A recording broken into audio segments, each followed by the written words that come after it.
दोस्तों नमस्कार, मैं जगन्नाथ गौतम देश रोजाना यूट्यूब चैनल पर आपका स्वागत है। दोस्तों, यह कहावत बड़ी प्रसिद्ध है कि कई बार इतिहास अपने आप को दोहराता है।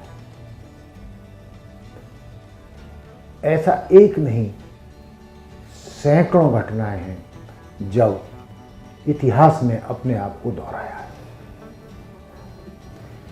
दोस्तों, यदि हम 90 के दशक की बात करें तो 90 के दशक में जब बाबरी मस्जिद का विध्वंस हुआ था और पूरा उत्तर प्रदेश राम मंदिर आंदोलन के कारण राममय हो चुका था, कोई कल्पना नहीं कर सकता था उस समय कि कोई भाजपा को उत्तर प्रदेश में टक्कर दे सकता है। लेकिन दोस्तों, टक्कर मिली भाजपा को। राम मंदिर आंदोलन से जो भाजपा और आरएसएस का राजनीतिक प्रभाव था वो आकाश को छू रहा था। लेकिन इसी बीच एक घटना हुई। वो घटना क्या थी? उस दौरान बसपा के संयोजक या राष्ट्रीय अध्यक्ष सर्वेसर्वा काशीराम और मुलायम मिले और उन्होंने उत्तर प्रदेश की राजनीति का इतिहास ही बदल दिया। और जैसे कि आप देखते हैं कि इन सरकारों में भी बहुत सारे नारे लगते रहे हैं और कई नारे इतने प्रभावशाली होते हैं कि वो राजनीति की दशा पलट देते हैं। आप भाजपा के कई नारे देख सकते हैं, कांग्रेस के कई नारे देख सकते हैं और भी कई पार्टियों के ऐसे नारे हैं जो समय समय पर चुनावों को प्रभावित करते रहे। तो 90 के दशक में एक नारा लगा था उत्तर प्रदेश की राजनीति में, वह खूब गूंजा था और वो नारा था, मिले मुलायम काशीराम, हवा हो गए जय श्री राम। इसमें किसी को बुरा लगे ना लगे, लेकिन ये इतिहास है। ये नारा लगा था और इस नारे के दम पर मुलायम सिंह और काशीराम ने भाजपा की धारा ही पलट दी थी। उनको जो राम मंदिर आंदोलन से सहारा मिला था, उनकी राजनीति बुलंदियों को छू रही थी और यह तय था कि उत्तर प्रदेश में भाजपा का जीतना तय है। लेकिन ऐसा हो न सका। दोस्तों, हुआ क्या कि उत्तर प्रदेश के काशीराम जी के करीबी खादिम अब्बास सली, उन्होंने ही इटावा की एक जनसभा में ये नारा दिया था जब मंच पर मुलायम सिंह और काशीराम इकट्ठे थे।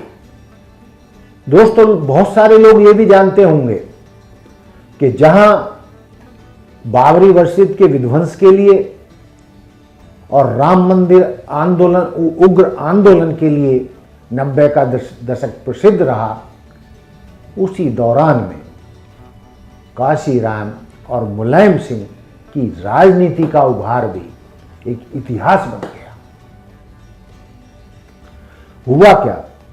यूं तो 1984 में बसपा के गठन के बाद मान्यवर काशीराम कई बार लोकसभा चुनाव लड़ चुके थे, लेकिन मुलायम सिंह यादव ने उन्हें उत्तर प्रदेश के इटावा से, जो उनका प्रभाव क्षेत्र है, वहां से उनको चुनाव लड़ाया। उसी दौरान काशीराम भी बहुजन समाज को इकट्ठा करने के लिए उन्होंने उत्तर प्रदेश को चुना था और वहां पर वो ऐतिहासिक तैयारियां कर रहे थे। तो दोनों मिले और मुलायम सिंह के सहयोग से पहली बार काशीराम जी 1991 के उपचुनाव में लोकसभा में पहुंचे। ये एक ऐतिहासिक घटना थी। उसके बाद जो हुआ, जब अगले चुनाव आए उत्तर प्रदेश में, पहले मुलायम सिंह जनता पार्टी के नेता होते थे, उनका हलदर चुनाव निशान होता था, लेकिन माना जाता है या खादिम अब्बास जो दावा करते हैं कि काशीराम जी ने ही उन्हें अलग पार्टी, दूसरी पार्टी बनाना का दिल्ली में सुझाव दिया था। मुलायम सिंह यादव दिल्ली में काशीराम जी से मिले थे और उन्हीं के सुझाव पर सपा पार्टी का, समाजवादी पार्टी का 1992 में गठन हुआ और उसके बाद 1993 के जो विधानसभा चुनाव हुए तो दोनों मिलकर चुनाव लड़े, समाजवादी पार्टी और बहुजन समाज पार्टी, और दोनों ने इतिहास रच दिया। भाजपा को पीछे छोड़ते हुए पहली बार इतिहास में मुलायम सिंह और काशीराम या समाजवादी पार्टी और बहुजन समाज पार्टी की सत्ता आई। मुलायम सिंह और काशीराम ने मिलकर उत्तर प्रदेश की सत्ता पर कब्जा किया। ये एक ऐतिहासिक घटना है जिससे कोई भी मुंह मोड़ नहीं सकता, उससे इनकार नहीं कर सकता। अब सवाल ये पैदा होता है कि क्या इतिहास यहां भी दोहराया जा सकता है? दोस्तों, क्यों नहीं? जब मुलायम सिंह और काशीराम मिल सकते हैं और 2019 के चुनाव में मायावती और अखिलेश मिलकर लोकसभा चुनाव लड़ सकते हैं, तो 2024 में भी ये इतिहास दोहराया जा सकता है। इतिहास अपने को दोहरा सकता है। यानी मेरा कहने का तात्पर्य ये है कि यदि एक बार फिर 2024 के लोकसभा चुनावों के लिए और उसी साल आने वाले उसमें साल में उत्तर प्रदेश विधानसभा चुनावों के लिए अखिलेश और यादव फिर से एक मंच पर आ जाएं, तो दोस्तों कई लोगों का मानना है कि सपा और बसपा फिर इतिहास नया लिख सकते हैं।